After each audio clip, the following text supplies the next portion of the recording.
Inilah sejarah asal-usul malam Lailatul Qadar yang sangat menakjubkan. Pada malam Lailatul Qadar, dahulu Al-Quran diturunkan seluruhnya dari Lauhil Mahfuz ke langit dunia.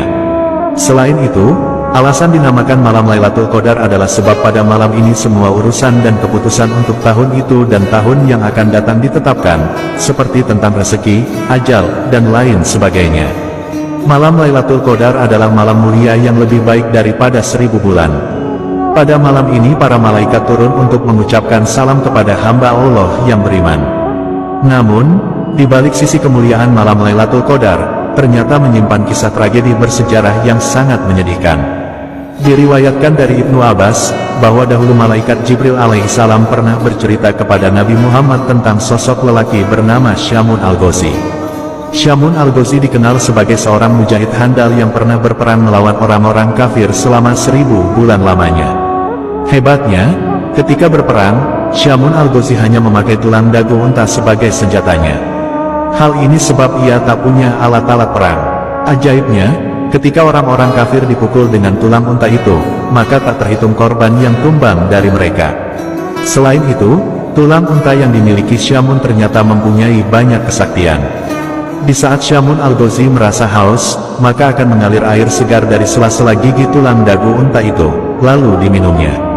Kemudian di saat perut Syamun al-Ghazi merasa lapar, maka muncullah daging dari tulang itu, kemudian Syamun memakan daging itu. Diketahui, bahwa Syamun al-Ghazi berperang melawan kaum kafir setiap hari sampai ia berumur 1000 bulan. Jadi jika dikalkulasi, 1000 bulan sama dengan 83 tahun lebih 4 bulan. Orang-orang kafir benar-benar tak mampu mengalahkan Syamun al-Ghazi. Suatu ketika, orang-orang kafir mencoba merayu istri Syamun al-Ghazi yang kafir untuk menghabisi nyawa suaminya. Orang-orang kafir lalu berkata kepada istri Syamun, "Sungguh, kamu akan aku beri harta yang melimpah jika kamu mau membunuh suamimu."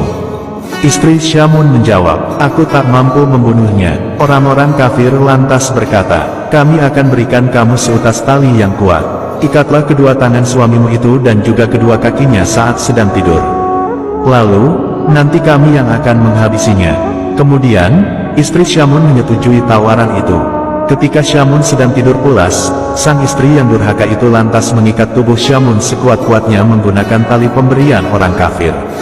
Ketika Syamun terbangun dari tidurnya, ia pun terkaget dan bertanya kepada sang istri, "Siapakah yang mengikatku?" Sang istri menjawab, "Akulah yang mengikatmu hanya untuk menguji. Nanti kami yang akan menghabisinya." Kemudian, istri Syamun menyetujui tawaran itu. Ketika Syamun sedang tidur pulas, sang istri yang durhaka itu lantas mengikat tubuh Syamun sekuat-kuatnya menggunakan tali pemberian orang kafir. Ketika Syamun terbangun dari tidurnya, ia pun terkaget dan bertanya kepada sang istri, "Siapakah yang mengikatku?" Sang istri menjawab, "Akulah yang mengikatmu hanya untuk menguji kekuatanmu."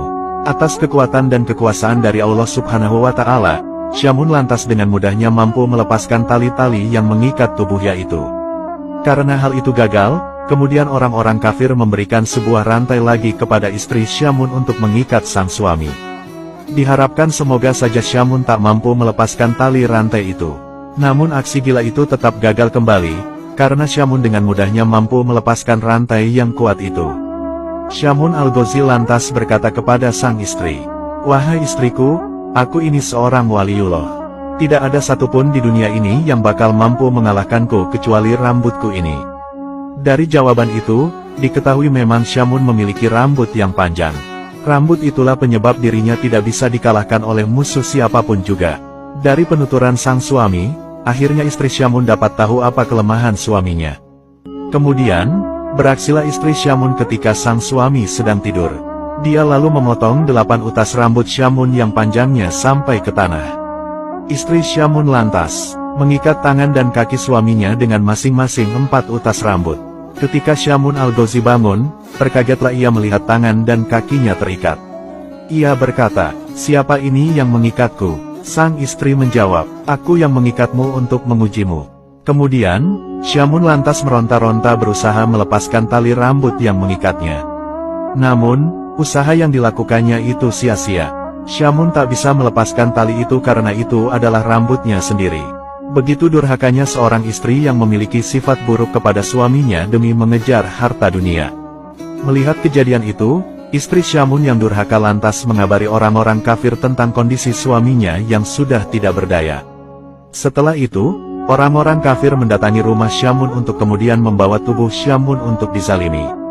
Ketika telah sampai di tempat penyiksaan, tubuh Syamun lalu diikat di sebuah tiang. Kemudian, para orang-orang kafir mulai melakukan kezaliman dan penyiksaan kepada Syamun al-Ghazi. Tubuh mulia Syamun kemudian mulai dipotong-potong orang-orang kafir itu. Tidak hanya itu, mata Syamun juga dicongkeli, kedua bibir dan lidahnya juga dipotong sampai lepas. Menyedihkannya lagi, kedua tangan dan kedua kakinya. Kemudian, para orang-orang kafir mulai melakukan kezaliman dan penyiksaan kepada Syamun al-Ghazi. Tubuh mulia Syamun kemudian mulai dipotong-potong orang-orang kafir itu. Tidak hanya itu, mata Syamun juga dicongkeli, kedua bibir dan lidahnya juga dipotong sampai lepas. Menyedihkannya lagi, kedua tangan dan kedua kakinya juga dicopoti semuanya.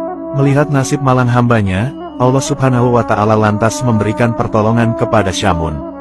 Allah Subhanahu wa Ta'ala berfirman, "Perlakuan apa yang kamu inginkan dariku terhadap mereka?"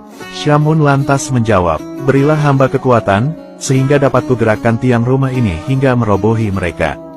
Allah Subhanahu wa Ta'ala lalu mengabulkan permohonan Syamun. Allah Subhanahu wa Ta'ala kemudian memberikan kekuatan dahsyat dalam tubuh Syamun.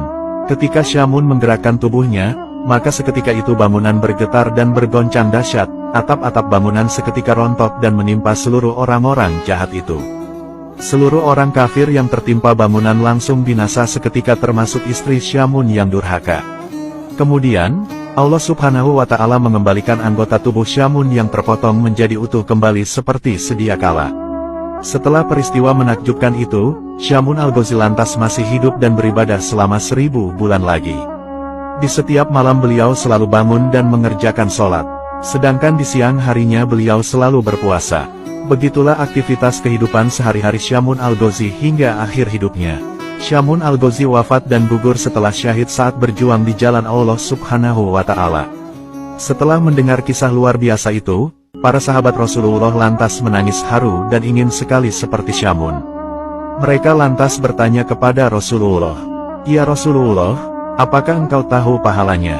Rasulullah menjawab, "Aku tidak tahu." Dari situlah Allah kemudian mengutus malaikat Jibril untuk turun dengan membawa surat Al-Qadar. Allah berfirman, "Wahai Muhammad, aku beri kamu beserta umatmu malam Lailatul Qadar, yang beribadah pada malam itu lebih utama daripada beribadah selama 1000 bulan. Subhanallah, semoga kisah ini bermanfaat. Wallahu a'lamu.